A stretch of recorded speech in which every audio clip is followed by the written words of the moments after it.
Welcome to the Reparenting Daily podcast. In this podcast, we'll dive deep into reparenting, exploring tools and resources to help us through our journey. The podcast is divided into 3 sections. First is a reading. Second is a discussion of the reading, followed by a journal prompt. And the last section is a peaceful meditation for closing.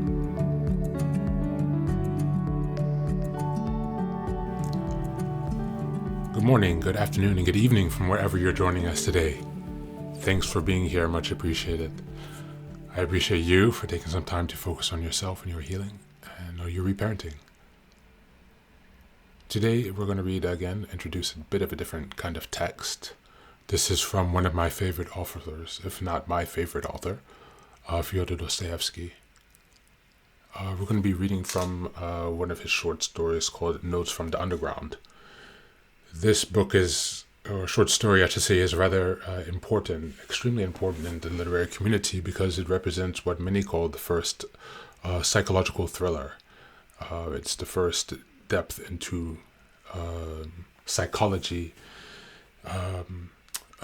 philosophy, and theology combined all in once.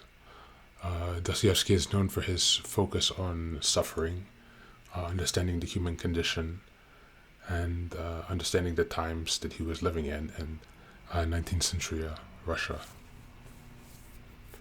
And so this book is about, this short story, sorry I keep saying book, this short story is about a man who is living underground, away from society, an alcoholic, and it's basically his internal dialogue. It is truly one of the most profound pieces of literature that has ever been written in terms of a psychoanalysis. Even Nietzsche is quoted as saying, the only philosopher from whom I have anything to learn is Dostoevsky. I do believe that was Nietzsche, pardon me if I'm incorrect, but I am quite certain. And so, without any further ado, let's start the reading. Notes from the Underground, Section 1. I am a sick man. I am a spiteful man. I am an unattractive man. I believe my liver is diseased. However, I know nothing at all about my disease, and I do not know for certain what ails me. I don't consult the doctor for it, and never have, though I have a respect for medicine and doctors. Besides, I'm extremely superstitious, sufficiently so to respect medicine. Anyway, I'm well educated enough not to be superstitious, but I am superstitious. No, I refuse to consult a doctor from spite, that you probably will not understand. Well, I understand it though. Of course, I can't explain who it is precisely that I am mortifying in this case by my spite. I am perfectly well aware that I cannot pay out the doctors by not consulting them. I know better than anyone that by all this I am only injuring myself and no one else. But still, if I don't consult the doctor, it is from spite. My liver is bad. Well, let it get worse. I have been going on like that for a long time, 20 years. Now I am 40. I used to be in the government service, but am no longer. I was a spiteful official. I was rude and took pleasure in being so. I did not take bribes, you see. I was bound to find a recompense in that, at least. A poor jest, but I will not scratch it out. I wrote it thinking it would sound very witty, but now I have seen myself that I only wanted to show off in a despicable way. I will not scratch it out on purpose. When petitioners used to come for information to the table at which I sat, I used to grind my teeth and stare at them, and felt intense enjoyment when I succeeded in making anybody unhappy. I almost did succeed, for the most part. They were all timid people. Of course, they were petitioners. But of the uppish ones, there was one officer in particular I could not endure. He simply would not be humble. He clanked his sword in a disgusting way, carried on a feud with him for 18 months over that sword. At last I got the better of him. He left off clanking it, what happened in my youth, though. But do you know, gentlemen, what was the chief point about my spite? Why, the whole point, the real sting of it lay in the fact that continually, even in the moment of the acutest spleen, I was inwardly conscious with shame that I was not only a spiteful, but not even an embittered man. That I was simply scaring sparrows at random and amusing myself by it. I might foam at the mouth, but bring me a doll to play with, give me a cup of tea with sugar in it, and I should be pleased.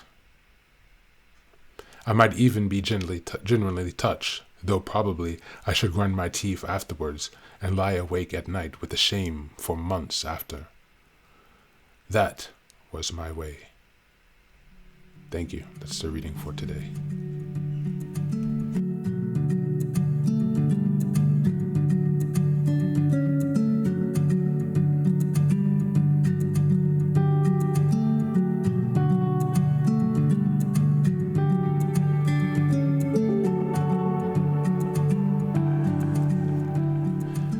Welcome back.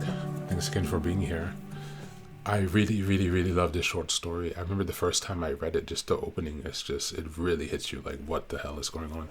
It's such a strong, profound opening. And the entire short story it continues that way. It's, as you see, kind of a dialogue, internal dialogue of how his mind is working, his thinking, which is something that most people who have gone through isolation, most people who are alcoholics, which thankfully I am not, and I've never struggled with alcohol. But this is the mentality. This is how your mind works. And this is the first time that someone has written this on paper. And so that's why this piece of work is so profound. And it represents the first break into really psychoanalysis. Not only that, but it's quite short. It's not long. So it's in the public domain because of its age. So you can find the link to the PDF available to finish the short story, which I recommend. But taking a step back, and thinking about our journal prompt for today, do you recognize this embittered thinking within yourself? Do you recognize the underground man in yourself? This embittered and spiteful, it's almost a sociopathic or like a schizoid personality, someone who is unable to relate or to connect, and instead uses his imagined power to denigrate the others as he imagines they are doing to him. But it's actually all just in his head. Well, I shouldn't say too much because you should read the rest of the story, but reflect on your ability to recognize the embitterment and anger in yourself. This inner critic of his is a beast. I am a sick man. I am a spiteful man. I am an unattractive man. I believe my liver is diseased. However, I know nothing about it, my disease, and do not know for certain what ails me. It shows his lack of caring even for himself, as if he is completely given up. Do you recognize the strength of this inner critic in yourself?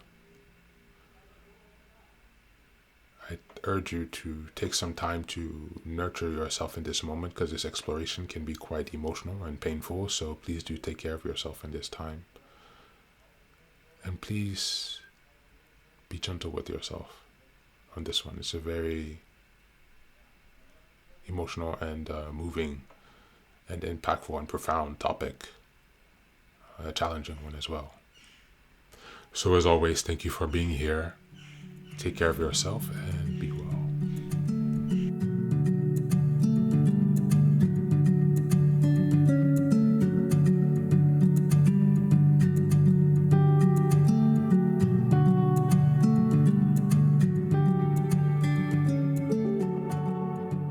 And now, let us move on to the final section, the meditation.